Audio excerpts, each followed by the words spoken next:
Hi, I'm Ryan, and welcome to my Freelance Journey vlog series, where I share my experience in becoming a full-time freelancer, and hopefully it helps you in your own journey. If you know anyone that would enjoy this series, please send them to the link at the bottom of your screen.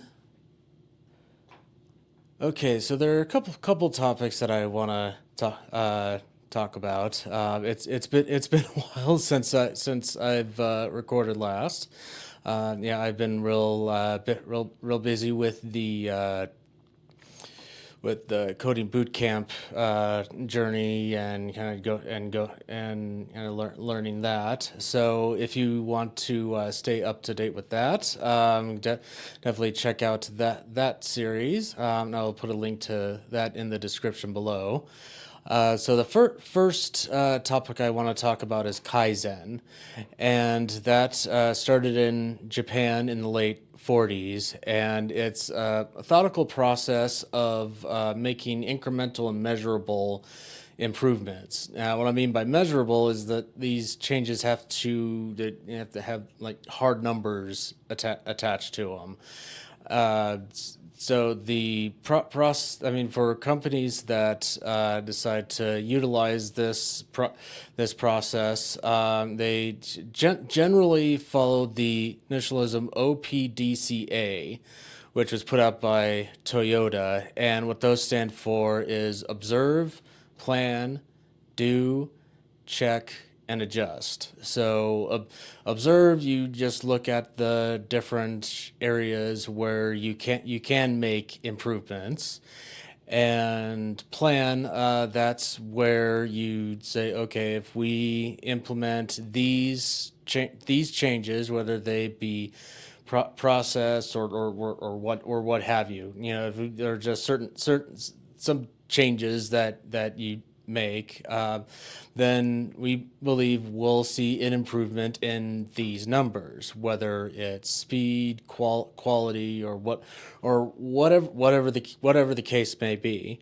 And then do, well, that, I think that sounds self-explanatory. You actually implement them, and then check, revisit what you had set up in the plan stage, and actually look at the measurements at the data points that you mentioned, and compare where you were at the observe stage and where you're at now, and then adjust. Make what, if there are any like pitfalls, or if you learn of some other improvements that you can make, then you set that up in the adjust period and start again.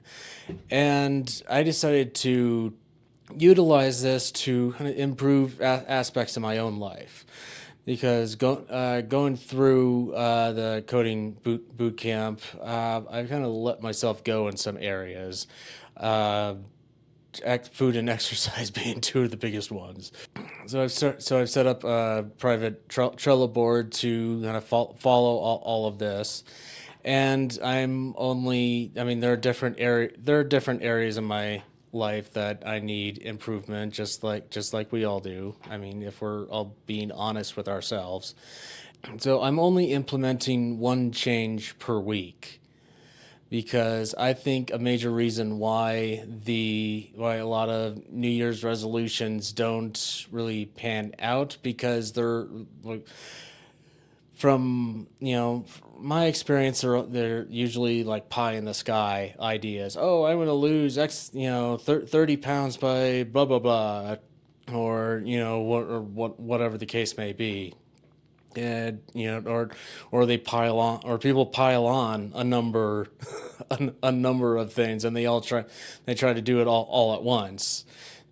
Most of the changes in it that have happened in our world are incremental. They're it's like 1% or 5% improvement. It's not like this huge jump up. They're But most of the time when we make changes, either on a macro level or on a on a macro social economic level, or just on a personal level, they're all like they're all tiny increments that build upon each other. So yeah, that's all I have on that topic, and the other one is there's a bit more here, but I decided to do a bit of self-reflecting and all or self-investigation. I think is a little bit more apt. And I just want to say that everything that I talk, everything, all the info that I bring up is from my own experiences. So I just want to put that out there right from the beginning. And I've always had a lot of you know a lot of quirky behaviors, and I always knew that I was different. And I mean, that's not just because I'm a nerd, but my my mom has brought up Asperger's a handful of times in my life. Just as far as something for me to look into, but for one reason or another, it I didn't quite receive it for one reason or another. I decided to sincerely look into it, and I couldn't point you to like a specific moment that brought this on. It just for one reason or another, I just got a bug in me to look into it, and I'll put all of the and so for me, research generally means looking, reading at a Wikipedia article and watching a bunch of YouTube videos from some respective sources. So I will put a link to all of those in the show notes below. And I start off by start with some definitions first. Asperger's is the high functioning end of the autism spectrum. So for a while, most of when we say autism or Asperger, most people flash to Rain Man, and God, I can't. The actor's name escapes me, but I'm sure like 1,000 people are like screaming at their computer screens right now, with the name of the actor. But yeah, when I say Rain Man, most people automatically Dustin Hoffman. Okay, now I can move on. So and then not all aspects of either of the autism spectrum are present in everyone that has Asperger's. So autism is just, I mean, for a while we only knew about that Dustin Hoffman extreme end of the spectrum, and it just took a while to see a lot that there's a lot more nuance to it. And so they came up with another with they came up with Asperger's to explain the higher functioning end, where people don't need a caretaker with them all the time in order for them to get on in the world. But there's still difficulties. So I'm going to talk about kind of the aspects that really that are most present with me. One is I definitely have difficulty reading nonverbal cues. I've never had more than a handful of like really close friends, if that. And there's usually the case where they were my best friend, but I was definitely not theirs. but yeah, I was just one of their many friends, and they were, and yeah, so there's that. And as I went on in life, romantic relationships were definitely one of my biggest difficulties, where I was putting out this, like, a certain vibe or whatever that I wasn't aware that I was doing. And they none of them, well, I don't know if they thought to, but they never brought it up, that saying, hey, you're doing this. And it's kind of thrown me off. I just wanted to, but none of them brought it up, and then they would just ghost me, because they're like, okay, I can't deal with this guy. I'm just gonna stop calling. I'm just gonna stop responding. And yeah, that didn't help out. That didn't help anything. So and these are all things that people without Asperger's would just pick up on. It's like, oh, I'm acting this way. Okay, I need to change. Where that just based on the other person's nonverbal cues, based on our behavior, and there's just, yeah. So anyway, then the next one is hyperfocus. Now, hyperfocus, if you're totally focused on, like, on a task, or or a hobby, or or what have you. And this just definitely explains why I would be intensely interested in a topic or an activity, or for it would be like 10 hours or 10 months.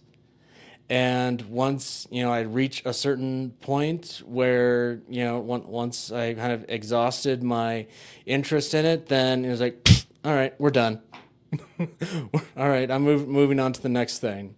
So yeah, that's another aspect. And thrive on routine.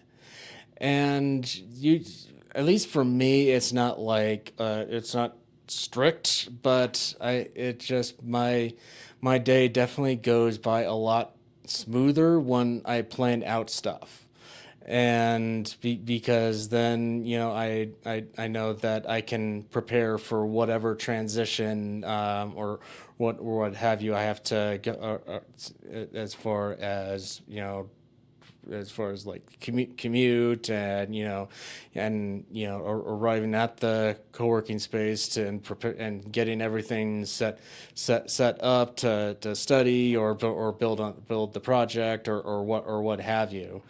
I don't necessarily need routine per se, but it definitely helps me. I'm definitely more productive if I know, like, the day before what I'm going to be doing that more the next morning, and what my plan is the next day. And I don't necessarily have a meltdown if one of them doesn't quite work out right, but it definitely throws me off.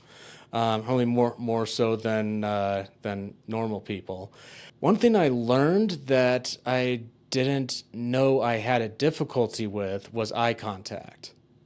Unless I'm talking to someone in my close family or a really close friend, if I look at someone in the eye for more than 2 or 3 seconds, my brain feels like it's being really severely tickled. And I'm not talking, hey, let's tickle, kind of thing. It's not a fun sensation at all, to feel like your brain's vibrating within your skull. So that's one thing that I learned, that I didn't know that I had. And so that was interesting. And also blunt communication. Yeah, I tend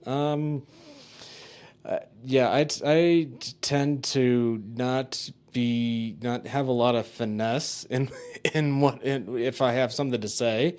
I just I'm very upfront with everything, and it's not.